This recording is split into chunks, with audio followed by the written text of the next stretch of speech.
Yo, welcome to another installment of My Reason for Rhyme. And this episode, I'm going to be talking about my song Splash. I did this song with Soul Chalice, a band that I got front. Wanted to go into something more fun. These lyrics are more fun opposed to the last episode where I talked about something that's way more serious. This is just fun. So splash is, when you splash, you're trying to get people wet. So basically, I'm just trying to get you to feel me. For this song, the concept came to me before the lyrics. Sometimes that's how it happens, you come up with the concept before you come up with the lyrics. An idea for a song, and then you develop the lyrics after you find, the right instrumentation for the concept you're going for. So that's the case in this song. And actually it came from, it was inspired by actually two sports in particular, football and, believe it or not, NASCAR. So I don't know if you ever seen the movie Draft Day, but it's a really good movie. It's with Kevin Costner, and he's playing the general manager of the Cleveland Browns. And it's all about that day, the first day of the draft, and the owner of the team is talking to him, and he's telling him he needs to make a splash. So, he's trying to make some waves. The whole thing ends up pretty dramatic, ends in a dramatic way. It's actually a really cool movie. I love that movie, actually. It's one of my top sports movies, I would say. And it's cool because it's like behind the scenes, it's like you don't really get to see a lot of that, but they portrayed it in a way that made it really cool. And by the end of the movie, the owner's congratulating him on making a splash. He did what he asked him to do, make a splash. Now, how NASCAR is involved is because I used to work as an audiovisual tech at Dover Downs, which has Dover Motor Speedways attached to it.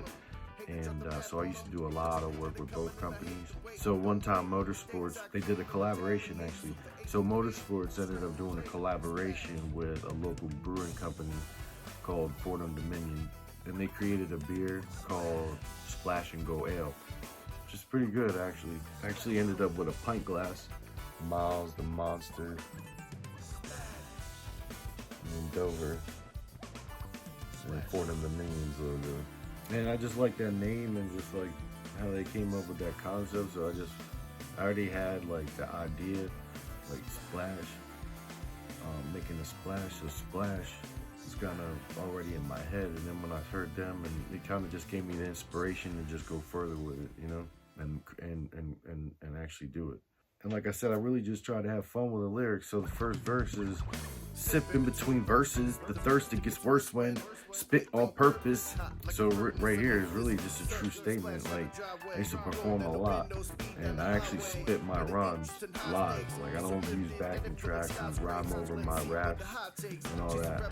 I actually spit my stuff. So literally, I'm taking a swig of my beverage in between my verses every time I'm spitting, because I'm trying to keep up so I can spit more, Splash at the driveway, roll down the window, speed down the highway, got an interest in high stakes, get so lifted that it feel like skyscrapers. Let's see where the hot takes, she's a rapper than a hole, welcome to my place. So since I'm making a splash, I just thought it was a cool way to say splash at the driveway. I'm splashing out, I'm just stepping out, splashing out. So I'm gonna take you on the trip. So roll down the window. Let's have some fun. Speed down the highway, let's live life, enjoy it, I got an interest in high stakes. I'm saying I have interest in some high risk opportunities. And the feeling of that gets me so high. It feels like I'm scraping the sky. So that's where skyscrapers come from. But let's see where that goes. Let's chase the rabbit down the hole. It's like a metaphor for changing your surroundings, obviously. And then I'm saying, welcome to my place. Because this is home. This is my home. This is what I do. This is where I live. And I say, don't get erased, get disgraced to a lesser state. No copy, no cut and paste is safe. When I splash, you know what I'm saying? Don't mess with me, because, if you splash on some paper, it's going to dissolve. So that's why I'm really calling it carbon copies, cut and paste. Don't get splashed on. Then the second verse is kind of like the first verse, I splash out the driveway, I said splash on the floor, for the door, told you before I'm a pro, or more like a pyro, cause it's 5 flames when I smoke that hydro. Obviously hydro is like weed that's built from water, when I smoke, it's like fire. So when I have fire, I want to write some fire, hence I'm a pyro. And then I said get soaked, which I just thought was a slick ass way to say get touched, you know. I just thought it was a cool reference for splash. I said best contender, pound for pound, no lightweight. I'm a splash. I mean, basically that means I'm a big boy. I'm no lightweight. I'm gonna make a big splash when I jump in. Believe that. So that's basically what I'm saying there. And I said came to retaliate, so for 8 bait, scrape the plate, splash. If I'm coming, it's because I'm retaliating. And I don't care if it was set up, because I'm gonna eat. I'm gonna do what I have to do. Alright, so that's the episode. Just really wanted to give you something different than last week's episode. It was like, you know, something really serious, and this one is a little more fun. Hope you enjoy.